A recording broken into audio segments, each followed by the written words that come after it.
High, welcome to my channel. আজকে আমি একটা কেক বানাচ্ছি আমার হাজব্যান্ডের জন্য। 2 মে ওর জন্মদিন ছিল, তো সেই সময় আমরা সেলিব্রেশন করেছি আর সেটার ভিডিও আমি আপলোড করেছি আমার এই চ্যানেলে। আর যেহেতু অক্ষয় তৃতীয়াতে ওর জন্ম হয়েছিল, মামুনি অক্ষয় তৃতীয়াতেই পালন করে, আর এবার অক্ষয় তৃতীয়া পড়েছিল 10th মে।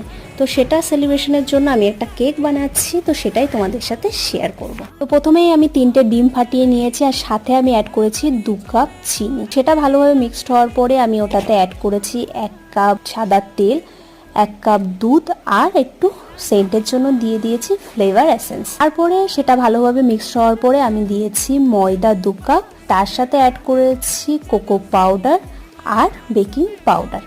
তো এগুলো ভালোভাবে মিক্স হওয়ার পরে আমি এটা ওভেনে দিয়ে দিয়েছি আর এখন হয়েও গেছে। তো এটা আমি তাড়াহুড়োর মধ্যে তোমাদের দেখাতে পারিনি, তো এখন বলে দিই। তো এই দেখো কেকটা আমার কমপ্লিট। আর প্রথমে আমি একটা বড় গামলা নিয়ে নিয়েছি আর